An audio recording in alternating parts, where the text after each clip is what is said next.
Jane Austen. Deuxième partie. Chapitre 1. Comment décrire la consternation de l'assemblée? Pour la plus grande partie d'entre eux, ce fut là un moment d'absolue horreur. Sir Thomas, dans la maison? Tous s'en rendirent compte. Les regards que jeta Julia étaient la preuve même de la réalité du fait.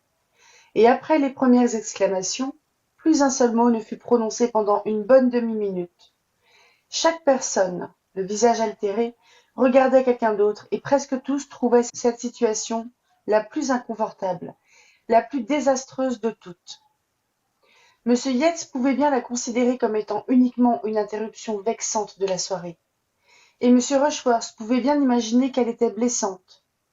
Mais tous les autres cœurs étaient en train de sombrer sous le poids d'une condamnation personnelle ou d'une alarme indéfinie. Chaque autre cœur se demandait: qu'allons-nous devenir? Que faut-il faire maintenant? L'instant était terrible. Et terrible pour chaque oreille étaient les sons conjugués des portes qu'on ouvrait et des pas qu'on entendait. Julia fut la première à se mouvoir à nouveau et à parler. La jalousie et l'amertume furent suspendues. L'égoïsme fut laissé en faveur de la cause commune, mais au moment de l'apparition de Julia, Frédéric était occupé à écouter dévotement le récit d'Agathe et pressait sa main sur son cœur. Et aussitôt qu'elle put se rendre compte de ceci et voir cela, en dépit de sa commotion, il avait toujours la même pose et retenait la main de sa sœur. Son cœur blessé se gonfla à nouveau d'injustice, et paraissant aussi rouge qu'elle venait d'être blanche, elle s'en alla de la pièce en disant: « Je n'ai pas besoin d'avoir peur de paraître devant lui. »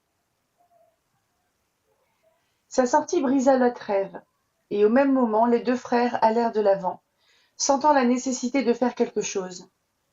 Ils échangèrent fort peu de mots. Le cas n'admettait aucune différence d'opinion. Ils devaient se rendre immédiatement au salon. Maria se joignit à eux avec la même intention, étant alors la plus ferme des trois, car la même circonstance qui avait chassé Julia était pour elle le plus doux des encouragements. Le fait qu'Henry Crawford tenait sa main à ce moment d'une telle importance lui enlevait tout doute et toute anxiété. Il lui semblait que c'était là un appel de la plus ardente détermination, et il lui était même égal de rencontrer son père. Ils s'en allèrent, faisant à peine attention à la question répétée sans cesse de M. Rushworth. « Dois-je m'en aller aussi? Ne ferais-je pas mieux de m'en aller aussi? Ne serait-il pas convenable que je parte aussi ?» Mais à peine furent-ils sortis qu'Henry Crawford entreprit de répondre à la requête anxieuse, et l'encourageant par tous les moyens à présenter sans délai ses respects à Sir Thomas, l'envoya rejoindre les autres avec une hâte heureuse. Fanny fut laissée en compagnie des seuls Crawford et de M. Yates. Elle avait bien été regardée par ses cousins, et comme elle pensait que son humble personne ne pouvait trouver la même affection auprès de Sir Thomas que ses propres enfants, elle était heureuse d'être restée en arrière et de gagner le temps de respirer. Son agitation et son alarme dépassaient tout ce qu'elle avait ressenti durant la pause. Elle était près de s'évanouir. Toute son ancienne terreur habituelle vis-à-vis de son oncle lui était revenue, et avec elle, sa compassion pour lui et pour presque chaque acte du drame qui se jouait autour d'elle, avec une sollicitude particulière pour Edmond. Elle avait trouvé un siège sur lequel elle endurait ses pensées craintives, pendant que les trois autres, toutes retenues en volée, donnaient cours à leurs plaintes, se lamentant au sujet d'une arrivée aussi prématurée et sans pitié, souhaitant que le voyage de Sir Thomas eût été 2 fois aussi long, ou qu'il fût encore à Antigua. Les Crawford étaient plus emballés que M. Yates, car ils connaissaient mieux la famille et pouvaient juger plus clairement les résultats qui allaient suivre. Pour eux, la ruine de la pièce était une certitude, la destruction totale du projet inévitable, tandis que M. Yates considérait la chose comme une interruption momentanée, un désastre pour la soirée, et allait même jusqu'à suggérer la possibilité de remettre la répétition après le thé, quand l'effervescence de la réception de Sir Thomas serait finie, et qu'il pourrait à l'aise s'en réjouir. Les Crawford rirent de l'idée, et ayant bientôt décidé de regagner paisiblement leur home et de laisser la famille à elle-même, proposèrent à M. Yates de les accompagner et de passer la soirée avec eux au presbytère. Mais M. Yates, qui ne s'était jamais trouvé au milieu de gens ayant des idées strictes au sujet des confidences de famille, ne pouvait comprendre que quelque chose de ce genre fût nécessaire. Et c'est pourquoi, les remerciant, il dit qu'il préférait rester où il était, qu'il pourrait présenter ses respects au vieux gentleman puisqu'il était à la maison, et en plus, qu'il ne serait peut-être pas très gentil pour les autres, que tout le monde s'esquiva. Fanny commençait précisément à se remettre, et elle sentit qu'elle ne pourrait pas rester plus longtemps à l'écart sans manquer de respect. Ce point acquis, et dûment mandatée pour les excuses des frères et des sœurs, elle les vit se préparer à partir, comme elle quittait la pièce pour accomplir le terrible devoir de comparaître devant son oncle. Elle se retrouva trop vite à son gré à la porte du salon, et après avoir attendu un moment quelque chose qu'elle savait ne pouvoir venir, un courage qu'aucune attente derrière une porte n'a jamais donné, elle tourna la poignée, le désespoir au cœur, et les lumières du salon et la famille réunie se trouvèrent devant elle. Comme elle entrait, son propre nom frappa son oreille. Sir Thomas regardait précisément autour de lui, disant « Mais où est Fanny? Pourquoi ne vois-je pas ma petite Fanny ?» Et l'apercevant soudain, venait à sa rencontre avec une gentillesse qui l'étonna et la pénétra, l'appelant sa chère Fanny, l'embrassant affectueusement et observant avec un réel plaisir combien elle avait grandi. Fanny ne savait comment se tenir ni regarder. Elle était plutôt oppressée. Il n'avait jamais été aussi aimable, aussi réellement aimable de toute sa vie. Ses façons semblaient changer, sa voix était agitée par la joie, et tout ce qui avait été imposant dans sa dignité semblait fondu en tendresse. Il la conduisit près de la lumière et la regarda à nouveau, s'enquit particulièrement de sa santé, puis se reprenant, fit observer qu'il n'avait aucun besoin de s'en enquérir, puisque son apparence était suffisamment éloquente. Une légère rougeur ayant succédé à la pâleur de sa figure, justifiait pleinement sa croyance de son égal développement en santé et en beauté. Il s'enquit ensuite de sa famille, spécialement de William, et sa tendresse était telle qu'elle se fit le reproche de l'aimer si peu, et d'avoir cru son retour une mauvaise fortune. Et quand, après avoir eu le courage de lever les yeux vers son visage, elle vit qu'il avait maigri, et qu'il avait l'aspect d'un homme fatigué, lassé, usé par les climats chauds, chacune de ses tendres pensées s'accrut, et elle se trouva malheureuse de penser combien de chagrins insoupçonnés allaient probablement s'abattre sur lui. Sir Thomas était, en réalité, la vie même de l'assemblée, qui à sa suggestion s'assit alors autour du foyer. C'était à lui en premier lieu qu'il appartenait de prendre la parole, et son émotion de se retrouver à nouveau dans sa propre maison, au milieu des siens, après une telle séparation, le rendit communicatif à un degré inhabituel, et il était prêt à donner tous les renseignements au sujet de son voyage, et à répondre aux questions de ses deux fils, avant même qu'elles ne fussent posées. Ses affaires à Antigua s'étaient rapidement développées dernièrement, et il arrivait directement de Liverpool, ayant eu l'opportunité de faire la traversée sur un bateau privé, au lieu d'avoir eu à attendre le paquebot. Et tous les détails de ses avatars, et de ses faits et gestes, de ses arrivées et de ses départs, furent bientôt connus, tandis qu'assis à côté de lady Bertram, il contemplait, le cœur plein de satisfaction, les visages autour de lui, s'interrompant à plusieurs reprises, pour insister sur sa bonne fortune de les trouver tous à la maison, après son arrivée aussi inattendue, tous rassemblés comme il aurait pu le désirer, mais jamais l'espérer. M. Rushworth ne fut pas oublié. Une réception des plus cordiales lui fut réservée, et bientôt il lui sembla avoir toujours vécu dans l'intimité de Mansfield. Il n'y avait rien de désagréable dans l'aspect de M. Rushworth, et Sir Thomas l'aimait déjà. Il n'y eut, dans toute l'assemblée, d'auditeur plus attentif que sa femme, qui était réellement si heureuse de le revoir et sa brusque arrivée ravivant ses sentiments pour lui, l'avait mise dans un état d'agitation qu'elle n'avait plus connu depuis 20 ans. Elle s'était presque trémoussée pendant quelques minutes. Et maintenant, encore, son animation était telle qu'elle avait rangé son travail et donné toute son attention à son mari, à qui elle avait laissé le reste du divan. Elle n'avait aucune crainte de voir quelqu'un gâter son plaisir. Son attitude et ses loisirs avaient été irréprochables pendant son absence. Elle avait fait énormément de tapisserie et réalisé plusieurs mètres de franges. Et elle aurait sans hésitation répondu de la bonne conduite des jeunes gens aussi bien que de la sienne. Il était tellement agréable de le voir à nouveau, de l'entendre parler, d'avoir son oreille flattée et sa compréhension éveillée par ses récits, qu'elle se mit seulement maintenant à réaliser combien il lui avait manqué, et combien elle n'aurait pas pu supporter une plus longue absence. Le bonheur de madame Nourrice n'était évidemment pas à comparer à celui de sa sœur.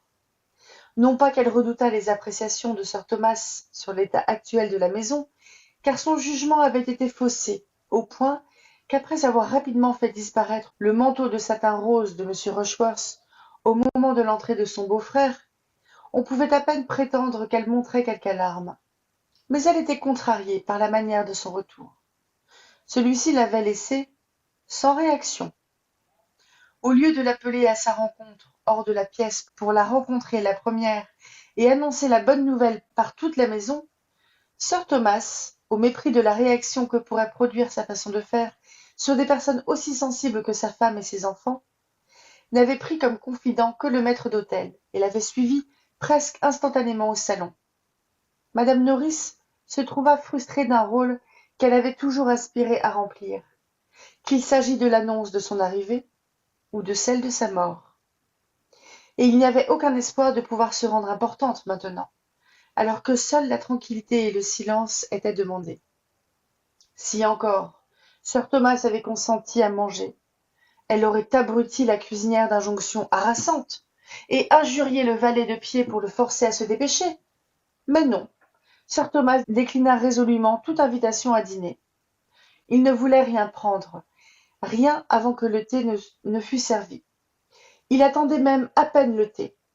À intervalles réguliers, madame Nourrice revint à la charge et au beau milieu du récit de son passage en Angleterre, alors que les tribulations d'un corsaire français avaient atteint leur point culminant, elle arrêta net le narrateur pour lui proposer du potage. « Sûrement, mon cher sir Thomas, une assiette de potage serait pour vous meilleure que du thé. Prenez une assiette de potage. » Sir Thomas ne voulut pas avoir l'air offensé. « Toujours attentive au confort de chacun, ma chère madame Nourrice, répondit-il. Mais en vérité, je préférerais n'avoir rien d'autre que du thé. Bien, alors, Lady Bertram, il me semble que vous pourriez donner vos ordres pour le thé immédiatement. Il me semble que vous pourriez dire à Bailey de se hâter. Il me paraît lent aujourd'hui. Elle fit adopter ce point de vue, et le récit continua. À la fin, il y eut une pause. Son exposé des choses les plus intéressantes était terminé, et le fait de regarder joyeusement autour de lui le cercle aimé, sans que son regard ne s'arrêtât spécialement sur l'une ou l'autre tête, lui semblait suffisant. Mais la pause ne fut pas longue. Dans l'exaltation de ses sentiments, Lady Bertram devint communicative, et quelles durent être les réactions intimes de ses enfants quand ils l'entendirent dire « À quoi pensez-vous que le jeune monde se soit amusé ces derniers temps, sir Thomas? Il a fait du théâtre. Nous avons tous été fort occupés à jouer. » Vraiment? Et qu'avez-vous joué? Oh, ils vous raconteront tout. Le tout sera vite dit, s'écria Tom hâtivement. Mais ce n'est pas vraiment la peine d'ennuyer mon père avec cela maintenant. Vous en saurez assez demain, sœur. Nous nous sommes seulement exercés ces dernières semaines à répéter quelques actes pour faire quelque chose et amuser ma mère. Il a tant plu depuis le début d'octobre que nous avons été confinés pendant des jours et des jours dans la maison. J'ai à peine touché un fusil depuis ce mois. La chasse était passable les 3 premiers jours, mais il ne fallut plus y songer après. Le premier jour, je suis allé du côté de Mansfield Wood et Edmond alla au-delà d'Easton. et nous avons rapporté 6 couples de perdrix à la maison, et peut-être tué 6 fois autant chacun. Mais nous avons respecté vos faisans, sœur, je vous assure, autant que vous auriez pu le désirer. Je ne pense pas que vous pourrez trouver vos bois moins garnis qu'ils ne l'étaient. Je n'ai jamais vu les bois de Mansfield aussi remplis de faisans que cette année. J'espère que vous-même allez bientôt vous en rendre compte, sœur. Pour le moment, le danger était écarté, et la terreur de Fanny diminua, mais après que le thé fut apporté et bu, et que sir Thomas se leva, disant qu'il ne pouvait rester plus longtemps dans la maison sans jeter un coup d'œil dans la chère chambre personnelle, toute l'agitation reprit.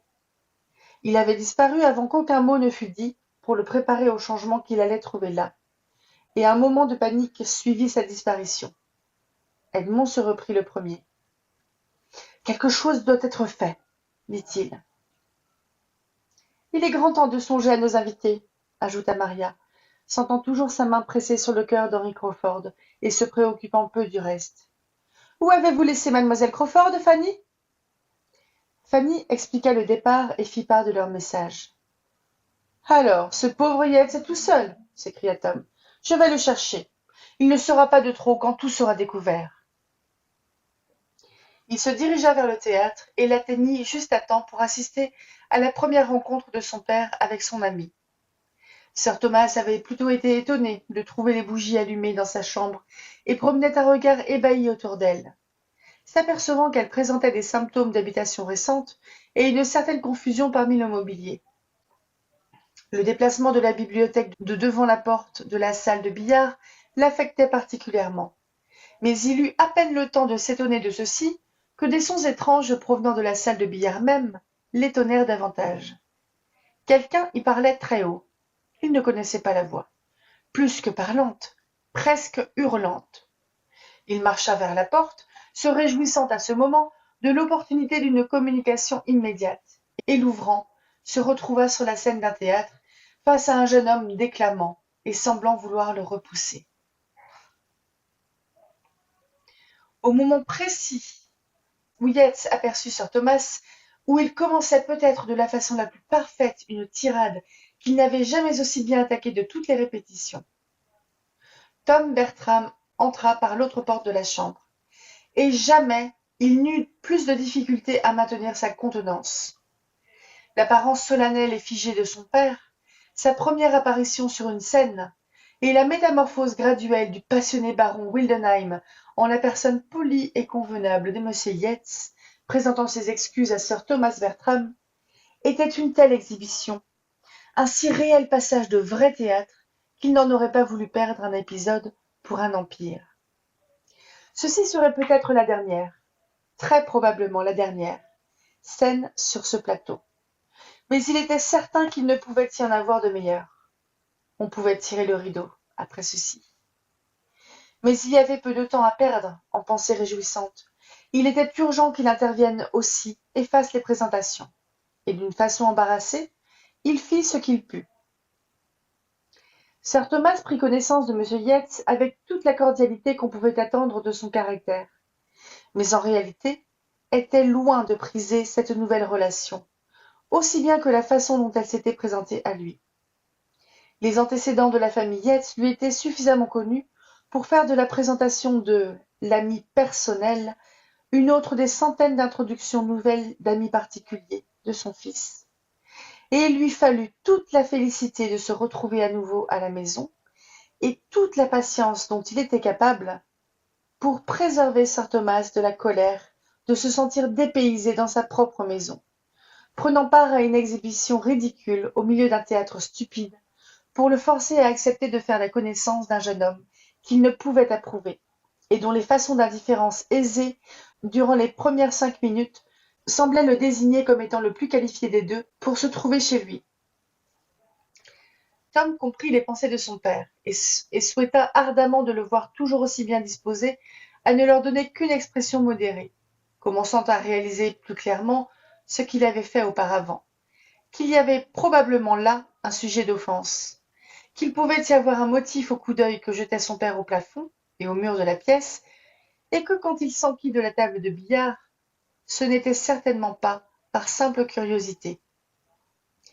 Quelques moments de sensation pareille furent jugés suffisants de part et d'autre, et sir Thomas, s'étant maîtrisé au point de pouvoir répondre quelques mots d'approbation polis en réponse à une ardente sollicitation de M. Yates au sujet de l'heureux arrangement de la pièce, les trois gentlemen reprirent le chemin du salon ensemble. « Je reviens de votre théâtre, dit-il posément, en reprenant place. Je m'y suis trouvé d'une façon plutôt inattendue. Il est tellement près de ma chambre, mais je dois avouer que j'ai été pris par surprise, car je n'avais réellement pas eu l'idée que votre rôle d'acteur eût été pris si au sérieux. Quoi qu'il en soit, cela me paraît un bel ouvrage, pour autant que j'en puisse juger à la lumière des chandelles, et si j'en crois mon ami Christopher Jackson. » Ceci dit, il aurait voulu changer de sujet de conversation et parler de choses n'ayant aucun rapport avec ce qu'il venait d'éprouver.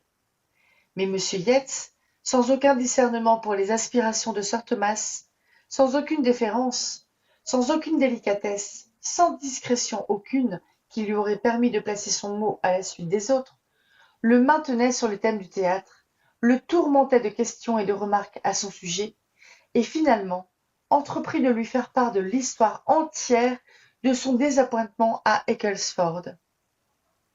Sir Thomas l'écouta fort poliment, mais trouva ses idées du décorum plus qu'offensantes, et la façon de penser de M. Yates du commencement à la fin de l'histoire ne put que lui confirmer la mauvaise opinion qu'il avait de lui. Et quand elle fut finie, on ne pouvait pas dire que sa sympathie pour lui se fût accrue. Ceci fut en quelque sorte l'origine de notre désir de faire du théâtre, dit Tom, après un moment de silence. Mon ami Yates amena le virus d'Ecclesford, et il se répandit, comme les choses pareilles peuvent se répandre, n'est-ce pas, sœur, très rapidement. Peut-être votre ancienne façon de nous encourager dans ce genre d'activité n'y est-elle pas étrangère. C'était comme si nous avions foulé un sol commun. M. Yates reprit la parole aussi vite qu'il le put, et immédiatement se mit à raconter à sir Thomas ce qu'ils avaient déjà fait, et lui donna une idée de ce qu'ils comptaient faire, lui fit part du graduel accroissement de leur vue, de l'heureuse conclusion de leurs premières difficultés, et de l'état actuel, plein de promesses, de l'affaire.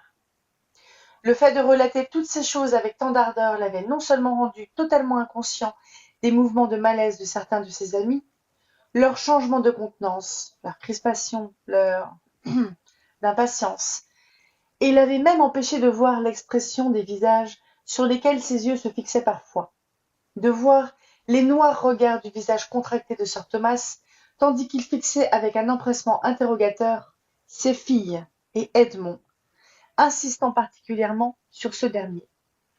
Et parlant un langage qui exprimait une telle remontrance, un reproche tel qu'il lui allait droit au cœur.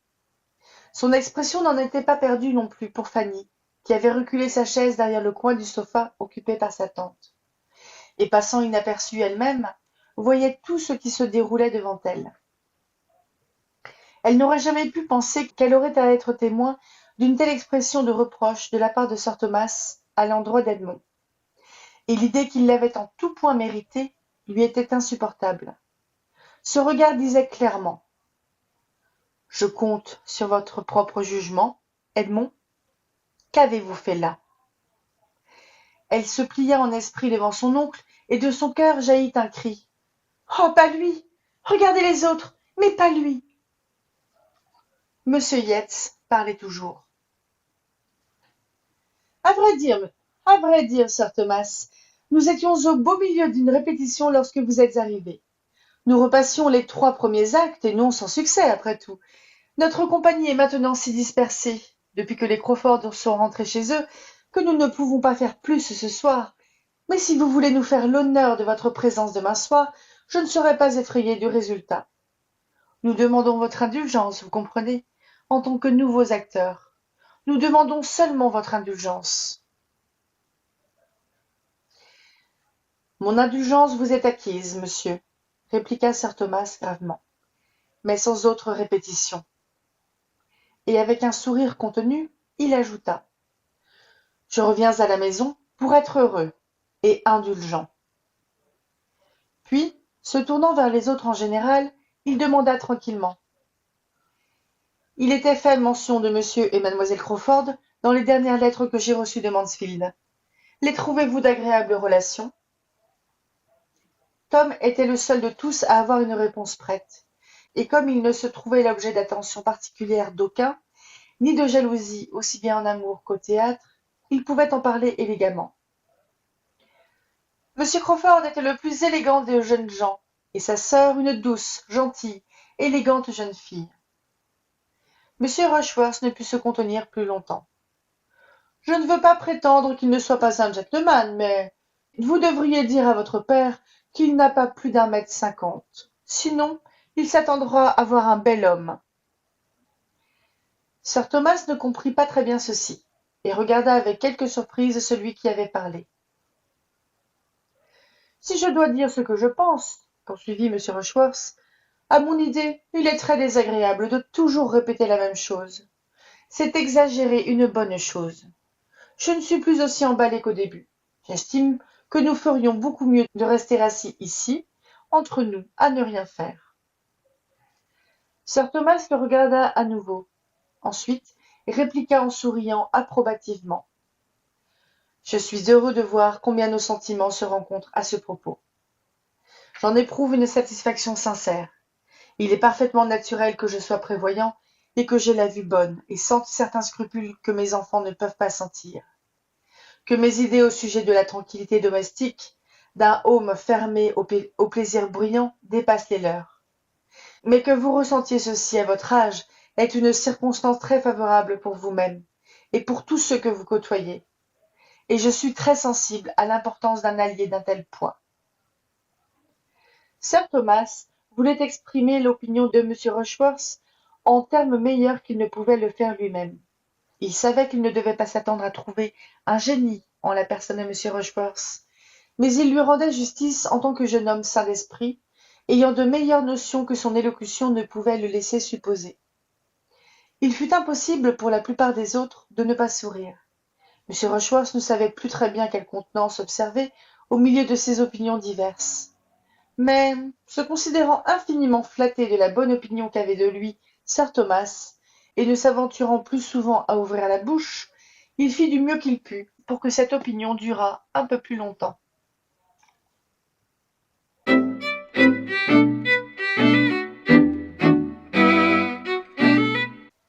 Chapitre 2. Le premier soin d'Edmond, le lendemain matin, fut de voir son père en particulier, et de lui donner un aperçu honnête de toute l'affaire, de défendre le rôle qu'il y avait joué aussi loin qu'il le put, puis, dans un moment d'accalmie, de toucher les motifs pour lesquels il se sentait coupable, en toute connaissance de cause. Il s'attacha ensuite à lui faire comprendre que sa participation avait été suivie de très peu de bonne volonté, de façon à ce que le jugement de son père fût douteux. Il fit fort attention, pendant qu'il se justifiait, à ne pas dire du mal des autres. Mais il n'en était qu'une parmi elles et parmi eux dont il pouvait mentionner la conduite en l'occurrence sans quelque nécessité de défense ou d'altération. Nous avons tous été plus ou moins à blâmer, dit-il. Chacun de nous, sauf Fanny. Fanny est la seule qui a jugé sainement notre entreprise.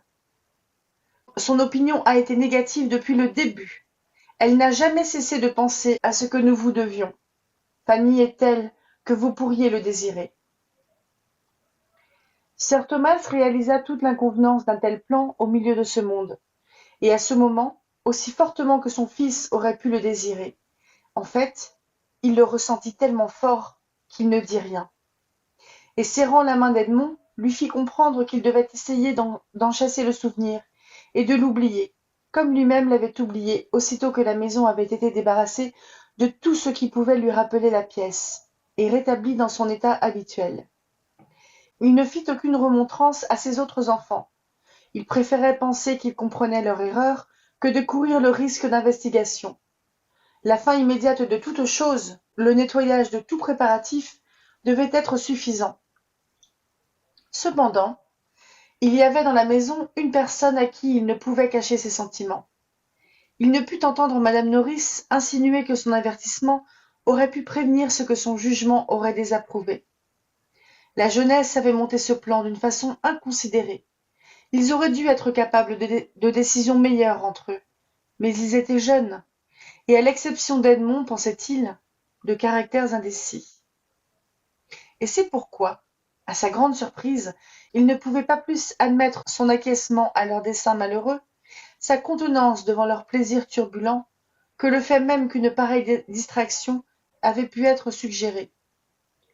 Madame Nourrice resta confondue, et pour la première fois de sa vie, sans parole, car elle aurait été honteuse de confesser qu'elle n'avait remarqué dans tout ceci aucune des impopularités qui avaient tant frappé sir Thomas, et elle n'aurait jamais voulu admettre que son influence aurait été insuffisante à empêcher les choses de se passer, et qu'elle aurait pu faire dévier le sujet de conversation aussi rapidement que possible, et faire dévier les idées de sir Thomas vers un havre plus sûr.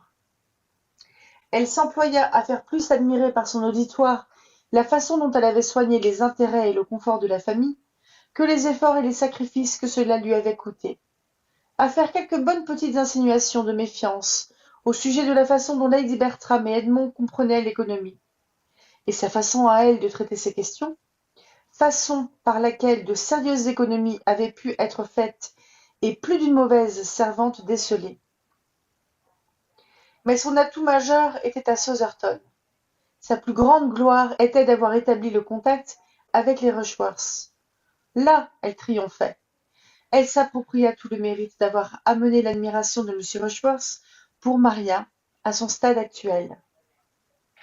Si je n'avais pas agi, dit-elle, et mis mon point d'honneur à être introduite auprès de sa mère et avoir insisté auprès de ma sœur pour rendre la première visite, je suis aussi certaine que d'être assise ici, que rien de tout cela ne serait arrivé, car M. Rushworth est de cette sorte de jeunes gens timides qui doivent être fort encouragés, et il y avait assez de jeunes filles en action pour que nous restions paresseuses.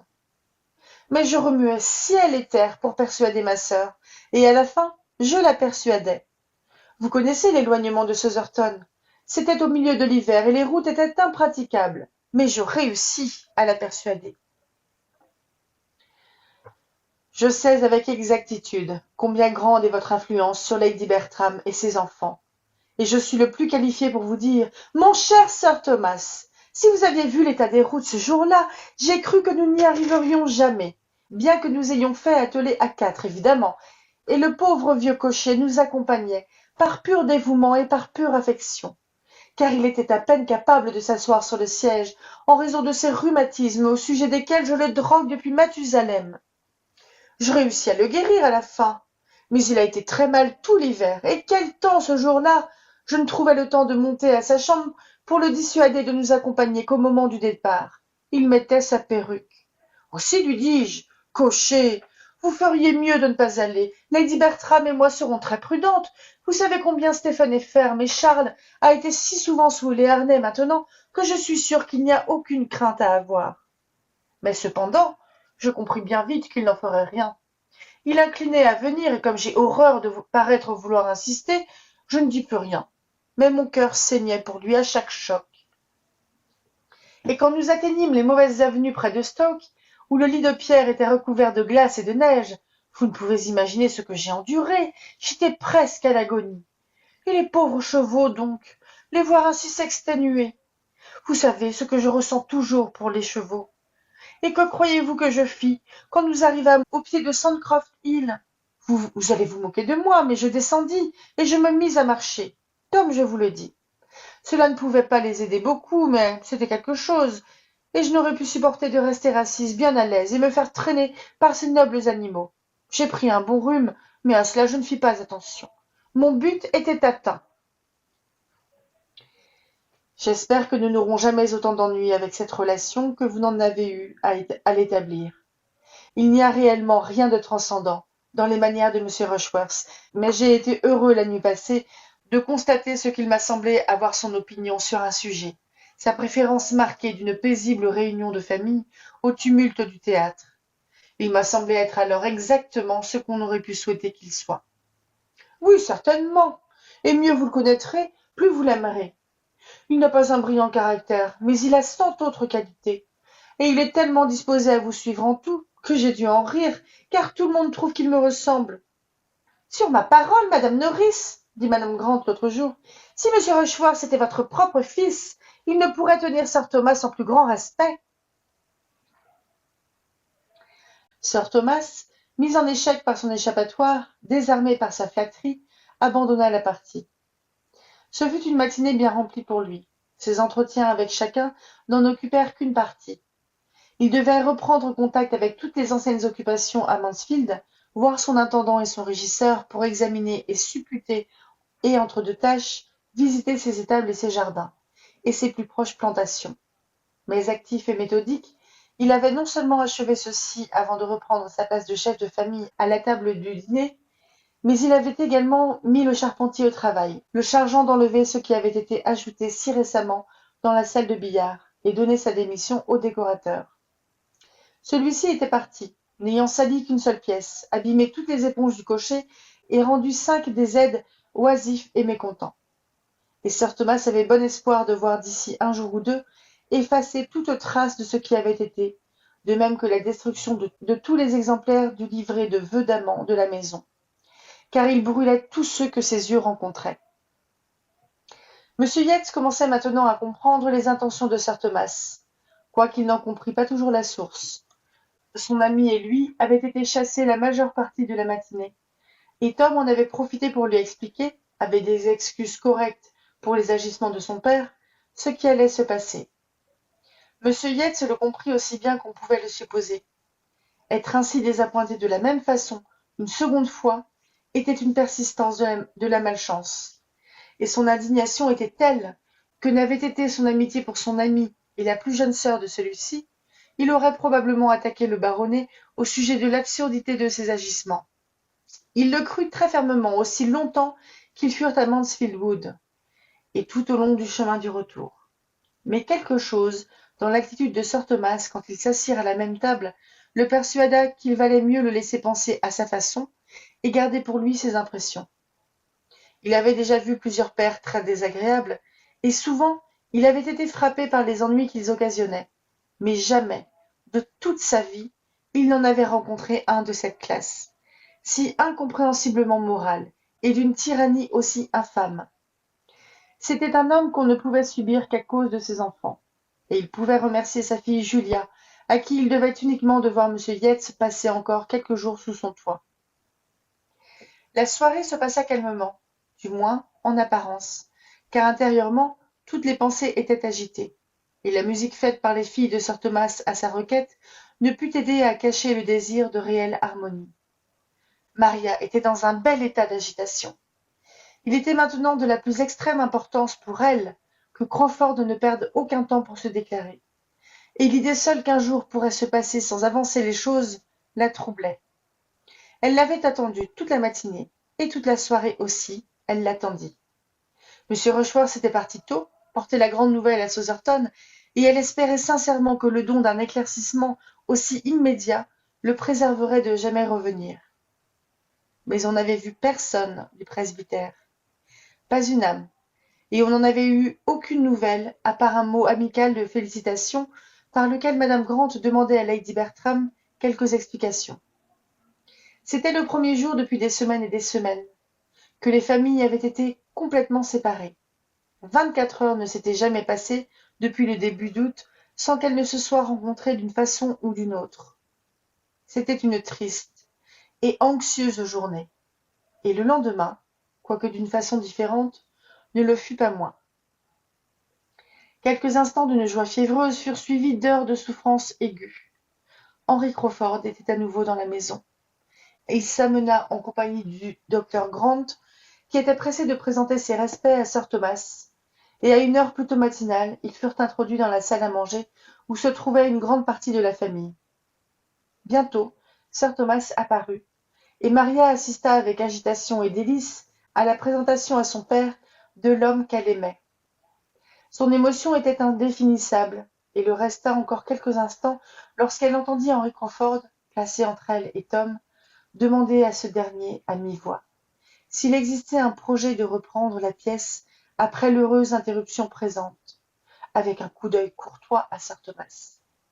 Parce que, en ce cas, il se ferait un devoir de revenir à Mansfield à n'importe quel moment. Il s'en allait immédiatement, ayant à rencontrer son oncle à Bath sans délai. Mais au cas où il existerait une perspective de reprendre vœux d'amant, Il se considérait comme positivement engagé. Il se délierait de n'importe quel autre appel. Il s'arrangerait sans aucune faute avec son oncle pour pouvoir les rejoindre quand il pourrait le désirer.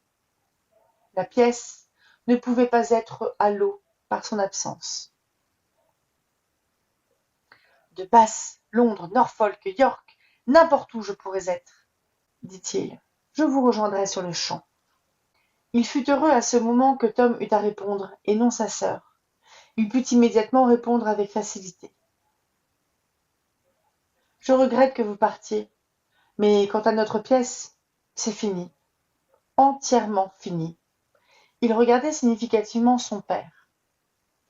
Le peintre a été remercié hier, et il ne restera plus grand-chose du théâtre demain. Je savais depuis le début comment cela allait tourner. Il est fort tôt pour aller à Bath. Vous n'y trouverez encore personne. C'est l'époque habituelle à mon oncle. Quand pensez-vous partir? Je pourrais peut-être aller jusqu'à Banbury aujourd'hui. De quelles écuries vous servez-vous à Bath? Fut la question suivante. Et tandis que la discussion était mise sur ce chapitre, Maria, qui ne manqua ni d'orgueil ni de fermeté, se prépara à y jouer son rôle calmement. Il se tourna bientôt vers elle, lui répétant beaucoup de ce qu'il avait déjà dit, d'une façon un peu plus tendre et avec une expression plus forte de ses regrets. Mais que pouvaient bien faire son air et ses regrets? Il s'en allait. Si pas volontairement, du moins avec l'intention bien évidente de rester parti, car, sauf ce qu'il devait à son oncle, ses autres engagements, il se les était à moitié imposés à lui-même. Il pouvait parler de nécessité, mais elle connaissait son indépendance, la main, qui avait tant pressé la sienne sur son cœur. Cette main et ce cœur semblaient immobiles et passifs à l'heure actuelle. Elle ne dut pas longtemps supporter ce que ses paroles avaient provoqué, en contradiction avec ses actions, ou cacher le tumulte de ses pensées sous des dehors de civilité, car des obligations de bienséance le détournèrent bientôt d'elle, et la visite d'adieu, comme on en convenait maintenant ouvertement, fut en vérité fort courte. Il était parti. Il avait touché sa main, pour la dernière fois. Il avait exécuté sa révérence d'adieu, et elle put se rendre aussitôt compte de ce que la solitude lui ferait. Henry Crawford était parti. Parti de la maison, et d'ici 2 heures de la commune. Et ainsi fondirent tous les espoirs que sa vanité égoïste avait fait naître en Maria et Julia Bertram. Julia se réjouissait de son départ. Sa présence commençait à lui devenir odieuse, et comme Maria ne l'avait pas gagnée, elle était assez refroidie maintenant pour envisager une autre revanche.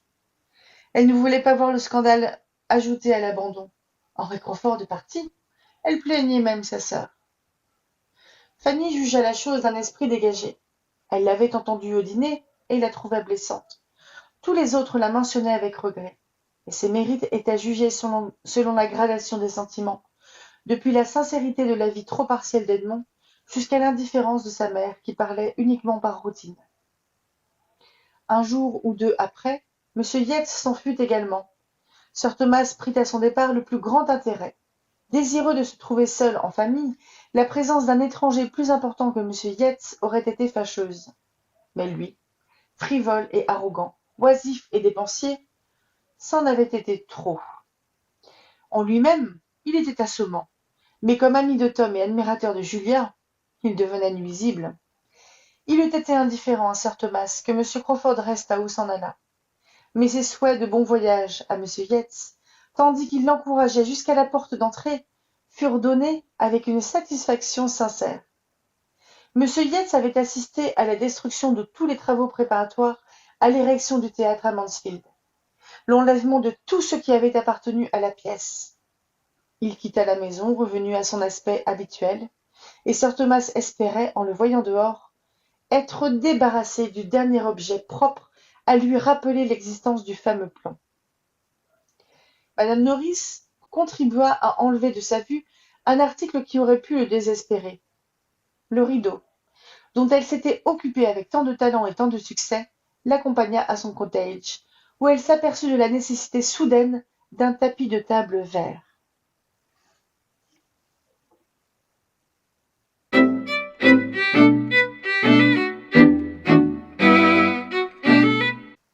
Chapitre 3. Indépendamment de vœux d'amant, le retour de sir Thomas avait provoqué de brusques changements dans les habitudes de la famille.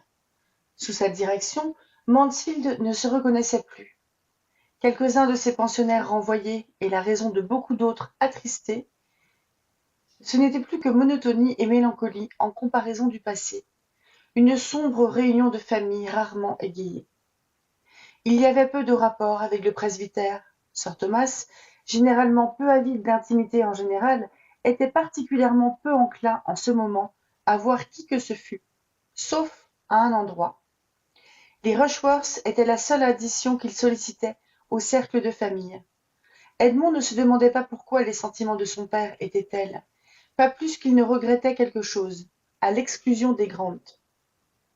Mais eux, fit-il observer à Fanny, ont le droit de se montrer mécontents. Ils semblent nous appartenir, ils semblent faire partie de nous. Je souhaiterais que mon père fût plus sensible à l'attention dont ils ont entouré ma mère et mes sœurs pendant son absence. J'ai peur qu'ils ne se sentent négligés, mais à vrai dire, mon père les connaît à peine. Il n'était pas encore ici depuis 1 an lorsqu'il quitta l'Angleterre. S'il les connaissait mieux, il les apprécierait à leur juste valeur, car ils sont, en vérité, exactement le genre de monde qu'il aimerait. Nous aurions quelquefois grand besoin d'animation parmi nous. Mes sœurs semblent avoir perdu la raison, et Tom n'est certainement pas dans son assiette. Le docteur et madame Grant nous distrairaient, et les soirées passeraient plus gaiement, même pour mon père. Pensez-vous ? dit Fanny. À mon sens, mon oncle n'aimerait aucune addition. Je pense qu'il réalise la grande tranquillité dont vous parlez, et que le repos de son propre cercle de famille est tout ce qu'il désire. Et il ne me semble pas que nous soyons plus sérieux qu'avant, je veux dire, avant que mon oncle ne partît à l'étranger. Aussi loin que je me souvienne, c'était toujours à peu près la même chose. Il n'y avait jamais beaucoup de rire en sa présence. Ou, s'il y a une différence, elle ne signifie rien de plus que celle qu'une absence a pour effet de produire au premier moment. Il doit y avoir une sorte de réserve, mais je n'ai aucune souvenance de joyeuses soirées d'autrefois, sauf lorsque mon oncle était en ville. Aucun enfant n'est joyeux, je pense, lorsque ceux qui l'élèvent sont à la maison. Je crois que vous avez raison, Fanny, répondit-il après une brève hésitation. Je crois que nos soirées sont redevenues ce qu'elles étaient, au lieu d'avoir un nouveau caractère. Leur nouveauté avait résidé dans leur animation, ce que peuvent faire quelques semaines de différence. Je me suis déjà surpris à me demander si tout cela avait été bien réel. Je suppose que je suis plus grave que les autres, répondit Fanny. Les soirées ne me paraissent plus longues. J'adore entendre mon oncle parler des Indes. Je pourrais l'écouter des heures durant. Il m'intéresse beaucoup plus que d'autres choses ne peuvent le faire. Mais là, je suis différente des autres, me semble-t-il. Pourquoi dites-vous cela ? demanda-t-il en souriant. Voulez-vous vous entendre dire que la seule différence entre vous et les autres réside dans le fait que vous êtes plus sage et plus prudente qu'eux ? Mais quand avez-vous jamais, vous ou une autre personne, reçu un compliment de moi, Fanny ? Allez trouver mon père. Si vous désirez être complimenté, il vous donnera satisfaction. Demandez à votre oncle ce qu'il en pense, et vous entendrez assez de compliments sur votre personne. Pareil langage était si nouveau pour Fanny qu'elle se trouva fort embarrassée. Votre oncle vous trouve très jolie, chère Fanny, et là réside toute la question. Quelqu'un d'autre que moi en aurait dit plus, et quelqu'un d'autre que vous aurait pensé qu'on ne la trouvait pas jolie avant. La vérité est que votre oncle ne vous a jamais admiré jusqu'à présent. Mais maintenant, votre tempérament s'est tellement affirmé, et vous avez acquis un tel maintien, et votre silhouette. Non, Fanny, ne vous méprenez pas à ce propos. Il s'agit de votre oncle.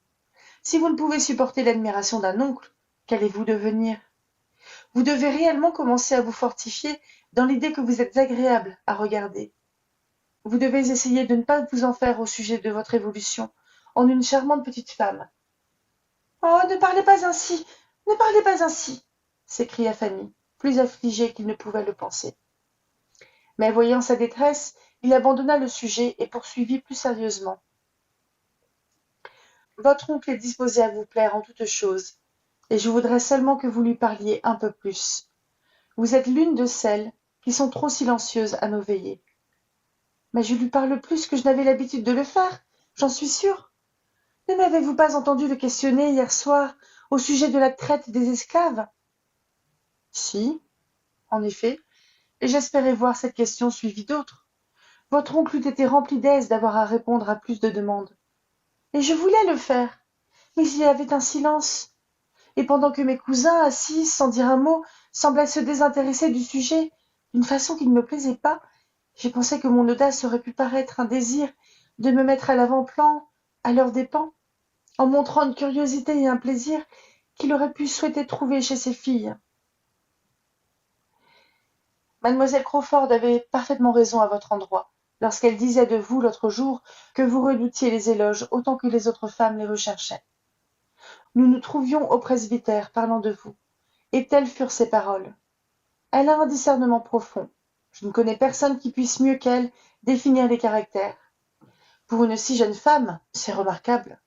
Elle vous comprend certainement mieux que vous n'êtes comprise par la plus grande partie de ceux qui vous connaissent depuis si longtemps. Je me demande ce qu'elle pense de mon père. Elle doit l'admirer en tant que bel homme. Il a l'air très gentleman, il est plein de dignité, il a des manières réservées. Mais sans doute, de se voir si rarement, sa réserve pourrait-elle peut-être se teinter d'une légère répulsion. S'ils pouvaient se trouver plus souvent ensemble, je suis sûre qu'ils s'apprécieraient mutuellement. Il aimerait sa vivacité, et elle a le talent de faire cas de son pouvoir. J'aurais aimé qu'ils se rencontrent plus souvent.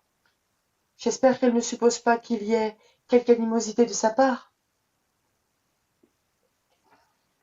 Elle doit se sentir trop sûre d'elle-même par rapport au reste des autres, dit Fanny, au milieu d'un soupir, pour avoir quelque appréhension de ce genre. Le désir de sir Thomas de se retrouver uniquement au milieu des siens au début est trop naturel pour qu'elle puisse en prendre ombrage. D'ici peu de temps, j'oserais parier que nous nous rencontrerons de la même façon qu'avant, quelles que soient les circonstances. C'est le premier mois d'octobre qu'elle passe au pays depuis son enfance. Je n'appelle pas Tunbridge ou Cheltenham le pays. Novembre est encore plus dur à passer, et j'ai pu voir que madame Grant a peur de trouver Mansfield triste à l'approche de l'hiver. Fanny aurait pu dire beaucoup de choses, mais il était plus sage de n'en rien faire et de laisser intactes toutes les ressources de mademoiselle Crawford. Ses qualités, ses raisonnements, son importance, ses amis. Sans cela, elle pourrait s'attirer quelque observation désagréable. La bonne opinion que mademoiselle Crawford avait d'elle-même méritait à peine quelques ménagements, et elle se mit à parler d'autre chose. Demain, je pense, mon oncle dîne à Sotherton, et vous, et M. Bertram aussi. Nous serons peu nombreux à la maison. J'espère que mon oncle continuera à aimer M. Rushworth. Ceci est impossible, Fanny. Il l'aimera moins après la visite de demain, car nous serons restés 5 heures en sa compagnie. Je redouterais la stupidité du jour s'il n'y avait un plus grand malheur à suivre l'impression que cela laissera à sir Thomas. Il ne peut se fourvoyer plus longtemps. Je le regrette pour eux tous, et je donnerais volontiers quelque chose pour que Rushworth et Maria ne se soient jamais rencontrés. À ce propos, en effet, le désappointement menaçait sir Thomas. Ni toute sa bonne volonté vis-à-vis de M. Rushworth, ni toute la déférence de M. Rushworth vis-à-vis de lui-même ne pourraient l'empêcher de discerner bien vite la vérité. Que M. Rushworth était un jeune homme inférieur, aussi ignorant en affaires qu'en livres, sans opinion fixée, et semblant ne pas s'en rendre compte lui-même. Il avait espéré un beau-fils très différent, et il commença à songer à Maria d'une façon plus grave. Il essaya de comprendre ses sentiments. Il ne lui fallut que peu d'observation pour se rendre compte que dans leur cas, l'indifférence était le meilleur état dans lequel ils puissent se trouver. L'attitude de Maria envers M. Rushworth était négligente et froide. Elle ne pouvait pas l'aimer. Elle ne l'aimait pas. Sir Thomas résolut de lui parler sérieusement. Aussi avantageuse que pût être l'alliance, aussi longue et aussi publique qu'aient été les fiançailles, le bonheur de la jeune fille ne pouvait leur être sacrifié. M. Rushworth avait peut-être été accepté sans être assez connu, et maintenant, le connaissant mieux, elle se repentait. Sir Thomas s'adressa à elle avec une solennelle amabilité. Il lui dit ses craintes, s'enquit de ses vœux, l'engagea à être franche et sincère, et l'assura que chaque désagrément serait surmonté, et les liens entièrement rompus si leur perspective la rendait malheureuse. Il agirait pour elle et la libérerait. Maria eut un mouvement de lutte en l'écoutant, mais rien qu'un moment. Quand son père se tut, elle était capable de donner immédiatement sa réponse, d'une façon décisive et sans aucune agitation apparente. Elle le remercia pour sa grande prévenance, sa paternelle bonté, mais il faisait complètement erreur en supposant qu'elle eût le moindre désir de briser son engagement, ou qu'elle ait ressenti le moindre changement dans son opinion, ou dans ses sentiments, depuis qu'elle l'avait contracté. Elle avait la plus haute estime pour le caractère, les dispositions et les qualités de M. Rushworth, et elle ne doutait aucunement qu'elle serait heureuse avec lui. Sir Thomas était satisfait, trop content pour être satisfait peut-être, et pour presser les choses, pour autant que son opinion pût être dictée aux autres. C'est une alliance qu'il n'aurait pu abandonner sans peine, et il raisonnait ainsi. M. Rushworth était assez jeune pour s'améliorer. M. Rushworth devrait s'améliorer, et s'améliorerait au contact de la bonne société. Et si Maria pouvait maintenant parler avec tant d'assurance de son bonheur avec lui, parlant certainement sur la prévention et l'aveuglement de l'amour, il valait mieux la croire. Ses sentiments, probablement, n'étaient pas intenses. Il ne les avait jamais supposés tels. Mais son confort n'en serait pas moindre pour cela. Et si elle pouvait se passer de voir chez son mari un caractère ferme et brillant, chaque autre chose serait certainement en sa faveur. Une jeune femme bien éduquée, qui ne s'est pas mariée par amour, est en général des plus attachées à sa propre famille, et le rapprochement de Sotherton et de Mansfield devait naturellement être la grande tentation, et serait, en toute probabilité, une source continuelle des plus aimables et des plus innocents plaisirs. Tels étaient, ou à peu près, les raisonnements de Sir Thomas, heureux d'échapper aux ennuis embarrassants d'une rupture, l'étonnement, les réflexions, les reproches qui s'en seraient suivis. Heureux d'assurer un mariage qui pourrait lui apporter une telle recrudescence de respectabilité et d'influence, et heureux de penser que chacune des dispositions de sa fille était des plus favorables à ce projet. L'entretien se termina d'une façon aussi avantageuse pour elle que pour lui. Elle était dans un état d'esprit à se sentir satisfaite d'avoir assuré son destin sans possibilité de recul et de s'être engagée de nouveau envers Sotherton, d'être sauvée de la possibilité de donner à Crawford le triomphe de gouverner ses actions et de détruire ses projets, et ancrée dans sa fière résolution, déterminée uniquement à se conduire plus prudemment avec M. Crawford dans le futur, de manière à ce que son père ne puisse plus la suspecter de nouveau. Si Sir Thomas en avait appelé à sa fille dans les 3 ou 4 premiers jours qui suivirent le départ de Henry Crawford de Mansfield, avant que ses sentiments se fussent calmés, avant qu'elle ait eu le temps d'abandonner tout espoir, ou qu'elle ait résolu définitivement de supporter son rival, sa réponse aurait pu être différente. Mais après 3 ou 4 autres jours, lorsqu'il ne revint pas, lorsqu'il n'y eut ni lettre, ni message, ni aucun symptôme d'un cœur attendri, aucun espoir d'une amélioration produite par la séparation, son esprit devint assez froid pour chercher tout le réconfort que l'orgueil et la revanche sur soi-même peuvent donner. Henry Crawford avait détruit son bonheur, mais il ne devait pas le savoir. Il ne devait pas détruire aussi son crédit, sa réputation, sa prospérité. Il ne devait pas avoir à penser que pour lui, elle souffrait dans sa retraite de Mansfield, rejetant Sotherton et Londres, indépendance et splendeur, à cause de lui. L'indépendance lui était maintenant plus nécessaire que jamais, et son absence plus que jamais ressentie à Mansfield. Elle se sentait de moins en moins capable de supporter la contrainte imposée par son père, et la liberté que l'absence de celui-ci avait apportée était maintenant devenue absolument nécessaire. Elle devait se libérer de lui et de Mansfield aussi rapidement que possible, et trouver dans la fortune et ses conséquences, l'agitation et le monde, la consolation d'un esprit blessé. Elle était complètement déterminée, et ne changerait pas. En regard de ses sentiments, un délai, fût-ce un délai en vue d'assurer une meilleure préparation, aurait été un mal, et M. Rushworth aurait pu difficilement être plus impatient qu'elle pour le mariage. Elle était prête, en tout ce qui concernait les importants préparatifs moraux, étant décidée au mariage par sa haine du foyer, de la contrainte et de la tranquillité, par la peine d'une déception sentimentale et le mépris pour l'homme qu'elle allait épouser. Le reste pouvait attendre. Les préparatifs pour les nouvelles voitures et l'ameublement pouvaient attendre Londres et le printemps, quand son propre goût aurait eu le temps de mieux s'affiner. Étant d'accord dans ce sens pour le principal, il apparut rapidement qu'un nombre très restreint de semaines pourrait suffire à tous les arrangements qui devaient précéder le mariage. Madame Rushworth était tout à fait prête à se retirer et à laisser la voie libre à l'heureuse jeune femme que son cher fils avait choisie. Et très tôt en novembre, elle transporta sa personne, sa servante, son valet de pied et son chariot, avec une allure des plus douairières, jusque Bath, pour y faire étalage dans ses soirées là-bas, des merveilles de Sotherton, et dans l'animation d'une partie de cartes, en jouir autant que si elle était sur les lieux. Et avant le milieu de ce même mois eut lieu la cérémonie qui donnait une autre maîtresse à Sotherton. Ce fut réellement un beau mariage. La mariée était très élégamment habillée. Les deux demoiselles d'honneur étaient vraiment moins bien. Sa mère s'était munie de sel, prévoyant qu'elle serait émue. Sa tante essaya de pleurer, et le service fut lu par le docteur Grant d'une façon impressionnante.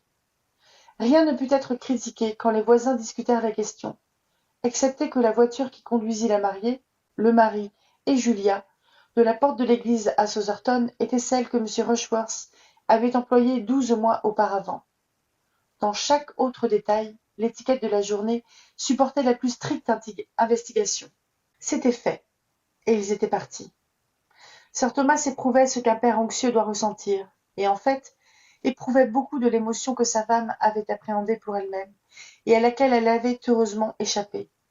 Madame Norris, des plus heureuses d'apporter son aide dans les devoirs de ce jour, en passant au parc pour soutenir moralement sa sœur, et de boire un ou deux verres supplémentaires à la santé de M. et Madame Rushworth, était toute joyeuse, car elle avait fait le mariage et personne n'aurait pu supposer, d'après son triomphe plein de confiance, qu'elle ait jamais de sa vie entendu parler de mésentente conjugale, ou qu'elle ait pu avoir la moindre connaissance intime de l'état d'esprit de sa nièce, qui avait été élevée sous ses yeux.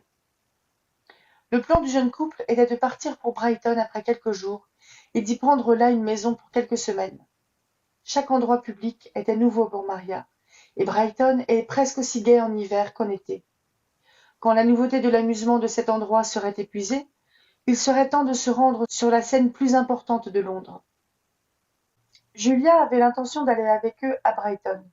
Depuis que la rivalité entre les deux sœurs avait cessé, elles avaient graduellement retrouvé une grande partie de leur mutuelle bonne entente et étaient au moins assez amies pour que chacune d'elles soit extrêmement contente de passer quelque temps avec l'autre.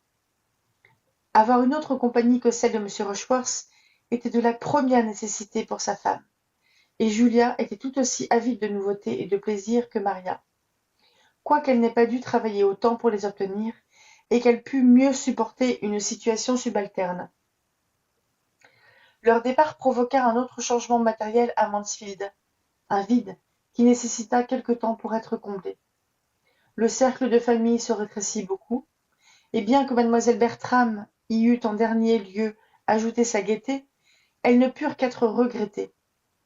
Elles manquèrent même à leur mère, et combien plus à leur cousine au cœur tendre, qui erra autour de la maison et pensa à elle, et ressentit pour elle un affectueux regret qu'elle n'avait jamais rien fait pour mériter.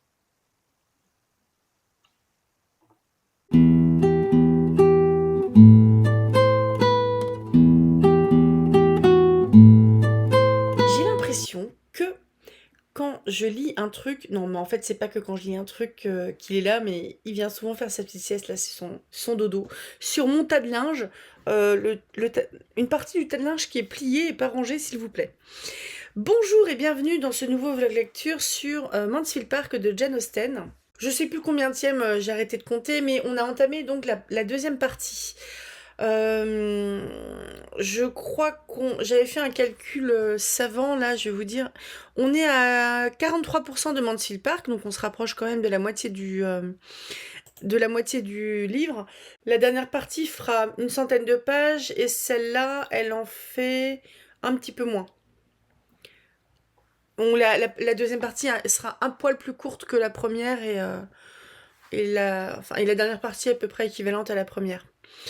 Donc, à vue de nez, il reste Il reste 8 semaines, normalement, si je ne me trompe pas. Donc il va... Ah oui, oui, parce que je sais qu'il y a un petit décalage par rapport à Sherlock Holmes. Sherlock Holmes, il va en rester 6 et je crois que je vais les enchaîner au final. Donc là, il va rester 8 semaines après celle-ci d'enregistrement pour que ça fasse à peu près à la louche du 20 pages par enregistrement. À peu près 1 heure en gros, comme celle-là. Je trouve que on commence à avoir un petit peu plus de choses, même si j'ai l'impression que le film, honnêtement, avait rendu le truc un petit peu plus vivant. Parce que comme j'en ai discuté en fait avec une copine au téléphone, et il y a beaucoup de... Je sais pas si vous connaissez la technique du show don't tell, c'est fort possible que j'en ai parlé la semaine dernière, mais le show don't tell, c'est une technique qui vient du cinéma, qui, au lieu de dire que dans ta série télé ou dans ton film, ton personnage il est triste, qu'il y ait une voix off qui dise Elisabeth était triste, eh bien, on va montrer Elisabeth qui pleure avec sa tasse de café en regardant par la fenêtre, et en plus il pleut. Voilà, c'est un truc comme ça. Là, on est dans du show. Mais le narrateur qui dit Elisabeth est triste, on est dans du tel. Et je trouve que contrairement au livre précédent de Jane Austen, donc les 2 premiers romans que j'ai lus sur la chaîne, c'est Raison et sensibilité et Orgueil et préjugés.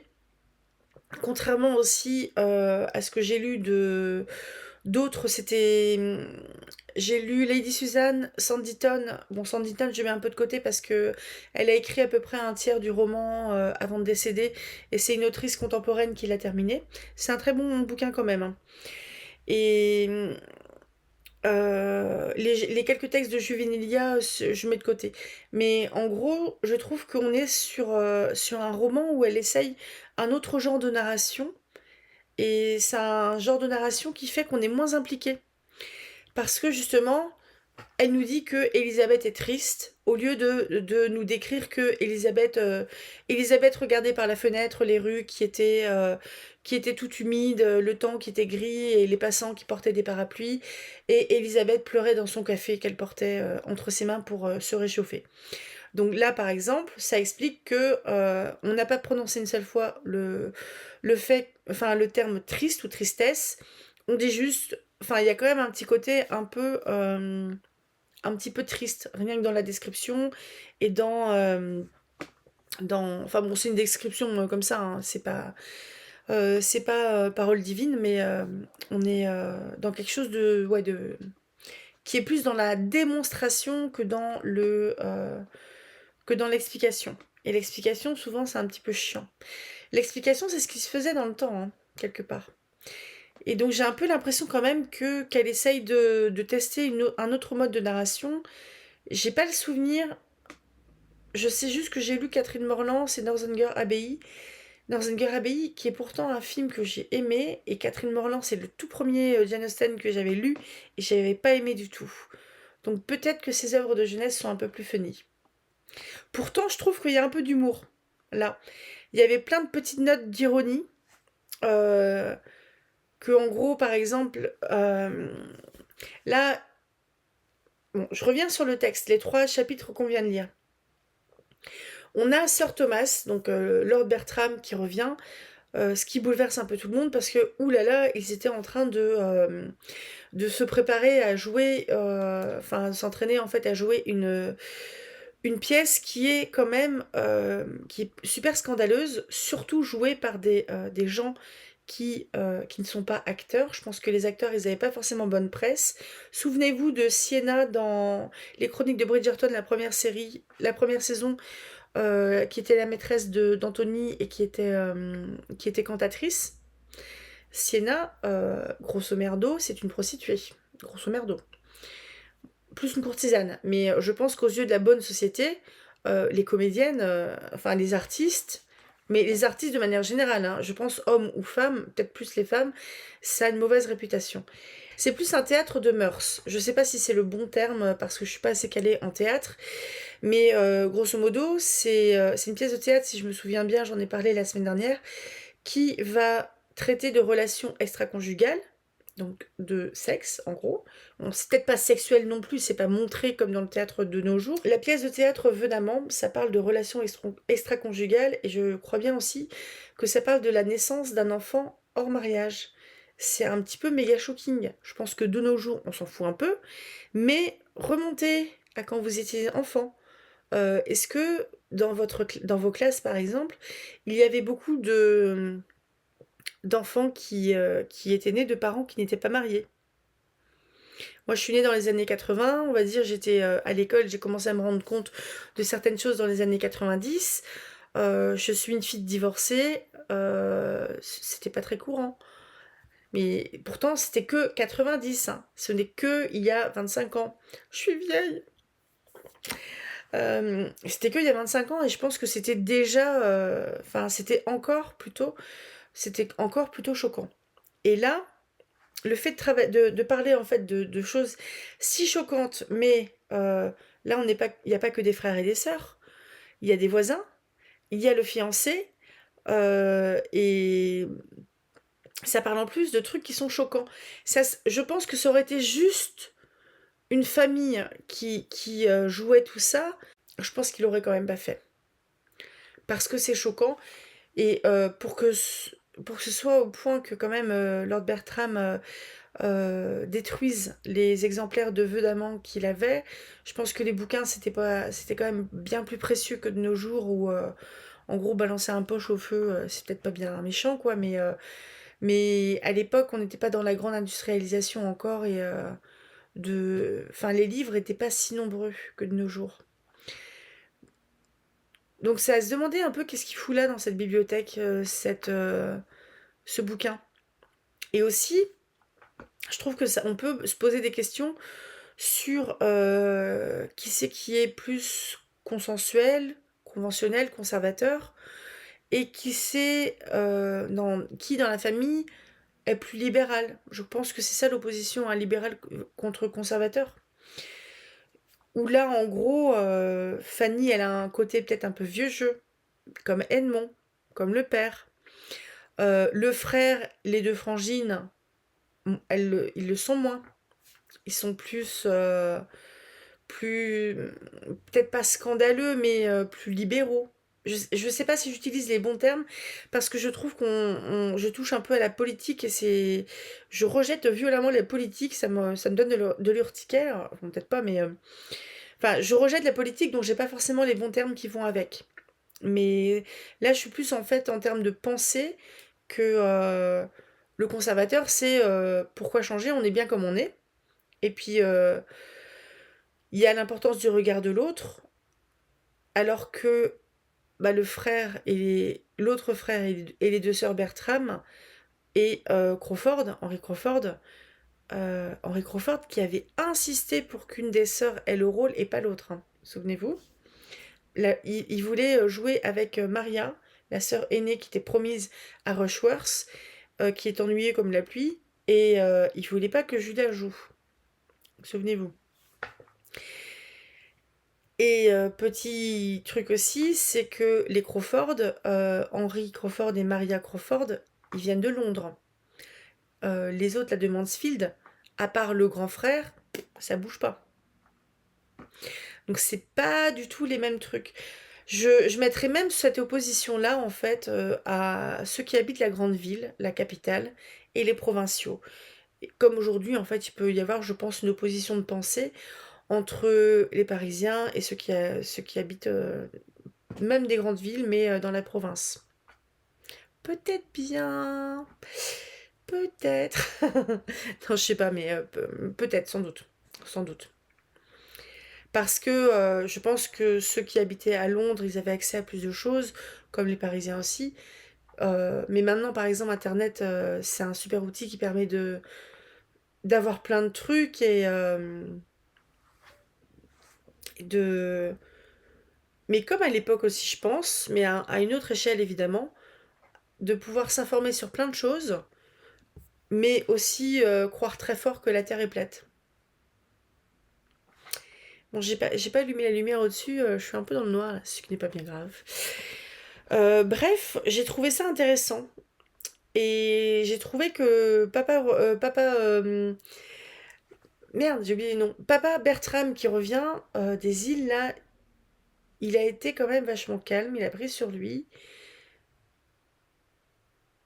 parce que il n'a pas fait scandale. Il a bien patienté que Yates daigne bien bouger son cul et rentrer chez lui.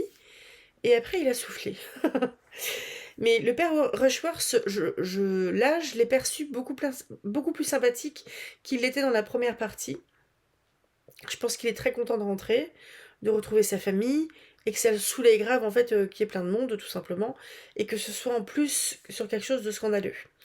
Ce qui s'entend, hein. On peut être pas d'accord avec lui, mais moi je le comprends, hein. Le mec, il s'est tapé un grand voyage, il est content de retrouver sa famille, il rentre, c'est le bordel, hein.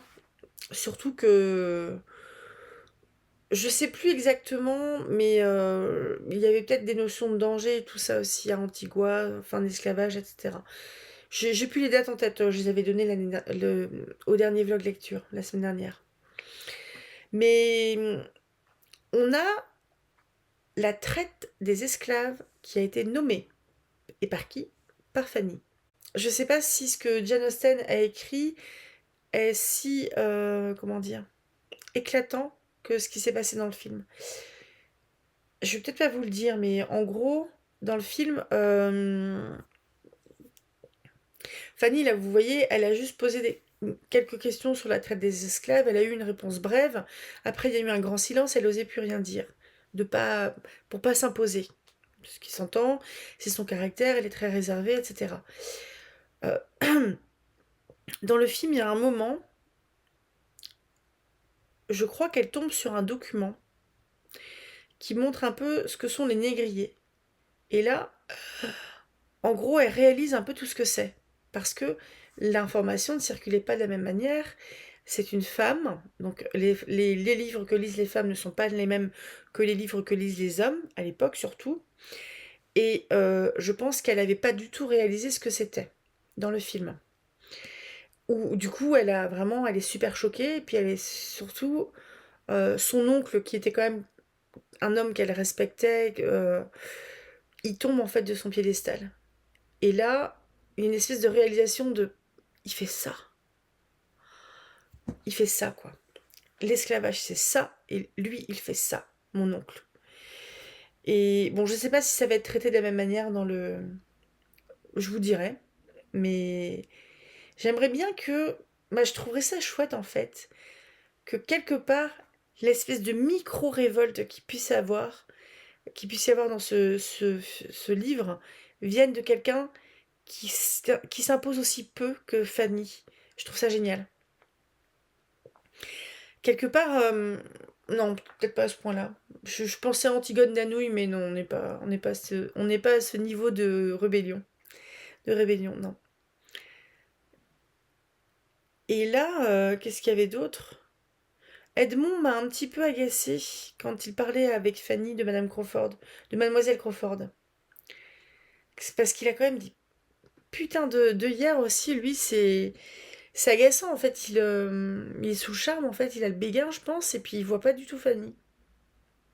Mais c'était étonnant la manière dont il valorisait l'image de Fanny, tout en disant oui, c'est votre oncle qui, enfin donc en gros mon père qui a remarqué que vous avez changé, gna gna gna, vous êtes même devenu jolie, en gros.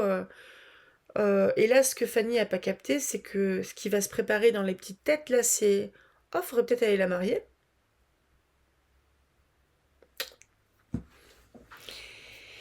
Donc Fanny va devoir grogner un petit peu, mais je crois qu'elle va le faire. Je pense que le film était relativement, comment dire, fidèle à l'œuvre d'origine. Donc voilà. Bon alors le futur Maria, enfin le mariage de Maria et Rushworth, ça sent pas très bon.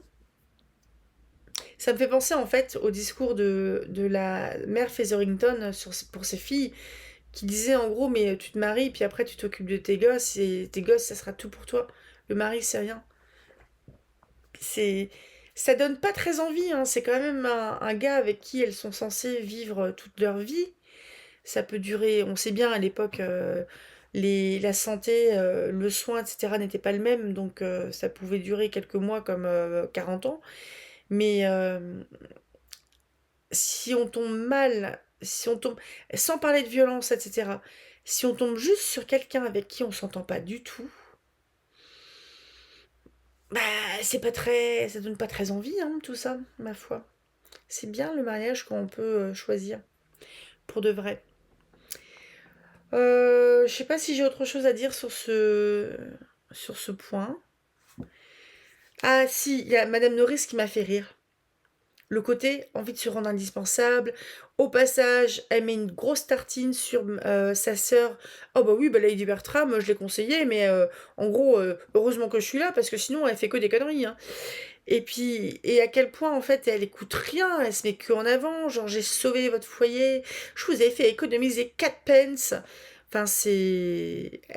Elle est ridicule. Mais je pense qu'elle a peur de se retrouver seule. Pourtant, je crois bien qu'elle habite là.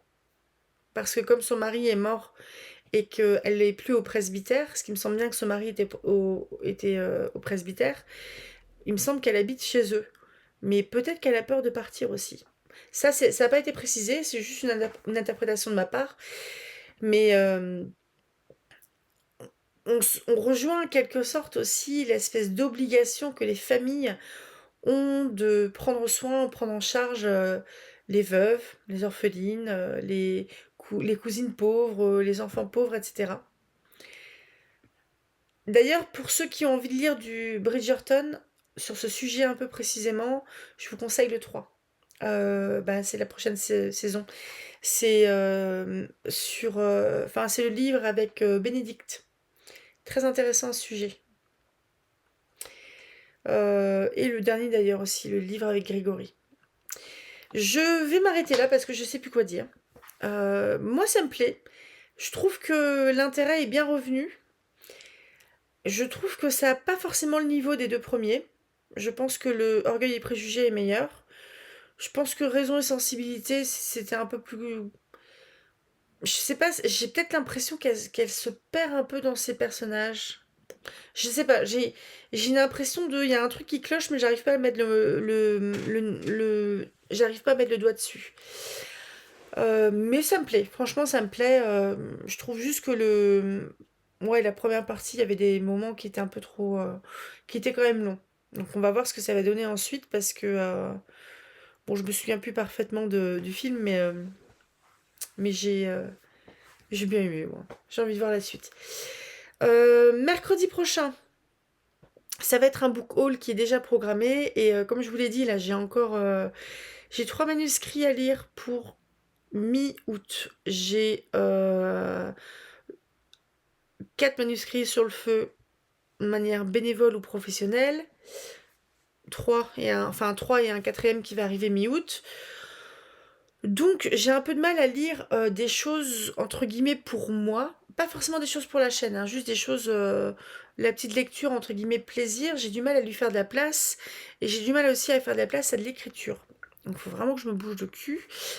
Mais ce qui fait que honnêtement les book hauls qui sont déjà montés, programmés et compagnie, enfin tournés, montés, etc. J'en profite parce que ça permet de me faire une espèce de respiration sans que je me dise oh là là c'est con, faudrait que je fasse une vidéo mais j'ai plus rien. Donc et j'en ai encore d'avance, je crois que j'en ai encore 6 ou 7 facile. Donc potentiellement une fois par mois à peu près il y en aura un et on verra. Et il faudrait que je fasse aussi, j'aimerais bien faire des vidéos un peu thématiques sur la lecture, le rapport au spoiler, est-ce qu'on peut écrire sur tout, est-ce qu'on peut dire qu'un livre est nul, des trucs comme ça, ou est-ce qu'on peut dire qu'un livre est un chef-d'œuvre, enfin là, voilà, comment on peut parler de lecture sans se taper dessus sur les réseaux sociaux, par exemple. Je crois que je ferai une vidéo guide de survie sur les réseaux sociaux. Faites comme moi, mettez la tête dans le sable. C'est très bien. La méthode de l'autruche, les œillères, très bien. Allez, je vous laisse, je vous souhaite un très bon dimanche, à mercredi pour un book haul, de livres que j'ai certainement pas lus encore. Et samedi prochain, ce sera la 7e nouvelle des aventures de Sherlock Holmes. Et puis bah, la suite de Mansfield Park dimanche. Et je vais essayer, je pense, au mois d'août, ouais, courant août, de vous faire une vidéo sur où est-ce que j'en suis au niveau écriture. À savoir, là maintenant tout de suite, j'ai écrit un chapitre entier, divisé en deux sur Fixia. Et j'ai un bout de scène pour le chapitre 2, j'ai une trame et c'est tout. Les mains dans les poches. Allez, je vous souhaite un très bon dimanche et allez faire un tour sur Fixia pour Songe à qui murmure si le cœur vous en dit, y a pas de souci. Si vous le faites pas, si vous n'avez pas envie. Et à bientôt. Salut!